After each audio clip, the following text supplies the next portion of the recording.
So kind of moving into the second part of that question, how important do you think passion and purpose is in terms of being successful? I think it's extremely important, right? I mean, you don't want to work a job. I'm sure you guys have heard this. You don't want to work a job that you're unhappy with, right? And sometimes you have to do that to survive and to, make ends meet and get to where you need to go. Sometimes you have to make those sacrifices. But if you can, right, if you can find something that you're passionate about and something that you think aligns with your purpose, it's always important to pursue that. But in regards to being successful, really the measurement of success starts with you. A lot of times when you see people in the media, a lot of times, especially at your age, there are tons of things in the media that look very nice, things that are glorified, and it's just not the reality of what life is. So you see people with the flashy cars, the nice clothes, the designer bags, and things like that. But the reality is that that's only a measure of success if that is what success looks like for you. If success for you looks like having a nice car and having nice clothes and being able to have nice things, then that's what success looks like for you. But if success looks like you having a family and being able to support your family and being stable and being safe, then that's what it looks like for you. If it looks like you not having a family and traveling the world and seeing new things and interacting and making new relationships with people, then that's what success looks like for you. But it's all a measurement of what you feel success is. And a lot of times I find that young people are measuring themselves and being successful against what they see in media and what's popular, what the trend is. But it's really important that you take some self-reflection and say, hey, like, what is it that's important to me? What am I passionate about? Like, what is my purpose? What am I good at? And trying to find opportunities that align with that. And those opportunities might not always come with pay. And we can talk about that a little bit later, but you might have a job that you're not so much a fan of, but maybe you're able to volunteer somewhere where you're passionate about, and that's in that line of work. Or maybe you know somebody who is doing exactly what you want to do.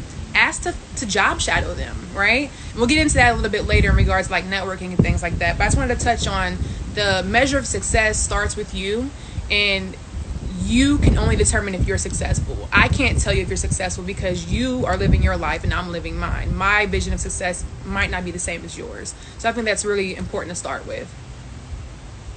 So let's hit the first part. Was it hard for you to break away from social media trends of success? Absolutely. I think everybody gets caught up in what we see in social media. Even me as an adult, when I see things in social media, I'm looking like, oh, that's nice, or I wish I could go there, I wish I could do that, or I wish I could look like that. Those are things that I also feel as somebody that somebody else might look at and say, oh, you're so successful, like I want to be like you. I'm looking over here like I want to be like them. So there's always going to be that want and desire to be better and do better and maybe change yourself. But the way that I learned to break away from it is being comfortable with who I am. And I'm going to be completely honest. I don't think I got super comfortable with who I was until I moved out of Ohio. Getting away from people who knew me for such a long time was almost liberating for me. I got to start over in a sense, because something that you all might have experienced, knowing somebody for a really long time, right? And that person having this image of who you are because they've known you for such a long time. And maybe you woke up one day and decided, I don't want to be that person who I used to be anymore, right? And then them still putting you in that box of who they expect you to be and who they think that you are, but you've grown. And I think that it's difficult to get out of that when you stay in a space where people have known you all your life and they've seen a lot of the mistakes you've made. And sometimes it can be nice because some people can identify that growth, but sometimes people can't. And they want to keep you in that box of what they think that you are, who they think that you are, or how you're supposed to act or how you've acted in the past, and kind of don't let you get out of that box and kind of expand and grow and be who you're becoming. So when I left Ohio and I got to Indiana, I was completely alone. I had no family there. I had no friends there. I didn't know anybody. And it was so liberating because I got to be seen. I was seen for who I was in that moment. I wasn't seen for Nakia in high school. I wasn't seen as Nakia in undergrad. I was seen as Nakia right here in front of me, who has earned her master's degree and has jumped through every hurdle in life, every adversity that has been come to her, whether it was from her age, whether it was from what she looks like, behavior, and it was just who I was in that moment. And that's a liberating feeling. So I will tell you all, when you have the opportunity to start over and get a fresh start, take it. You can always come back to where you're from, where you are now. But it's really refreshing to kind of get that. So that's kind of how I broke away from, measuring myself up to what's around me, just kind of isolating myself in a new environment. And then how long did my journey of measuring success personally take? I'm still on that journey right now. I'm still developing. I'm still growing every single day. And I have some of that to talk about a little later, my short and long-term goals, but it's a process.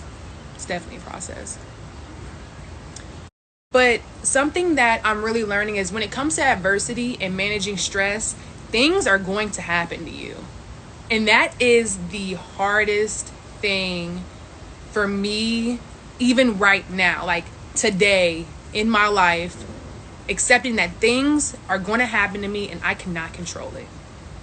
That is one of the most hardest things I feel like in life is to manage, because you just don't know the unexpected, and it's very difficult to foresee those things coming. So accepting the fact that things are going to happen to me and I have a choice on how I'm going to respond. And for the longest time, I struggled with that. I was anxious. I overthought everything, and I just could not deal with the fact of not knowing what might happen to me. So I tried to control every situation I was in. I tried to predict outcomes. I tried to, be super careful in how I maneuvered. But the reality is that you still don't know how things might turn out. So just knowing that when things happen, you have a choice on how you respond. And it's really important just to make a plan. So if things aren't going your way, or if you run into a situation that you weren't expecting, take a step back and say, I am not the only person that this has happened to. Because it might feel that way, whether it is something health related, whether it's academic related, whether it's family related. Things are going to happen to you. You're going to experience loss. You're going to fail. You're going to win. You're going to lose people around you. You're going to gain people around you. But when it comes to managing it, take a step back and say, I am not the only person this is happening to. And how do I make a plan to work through it?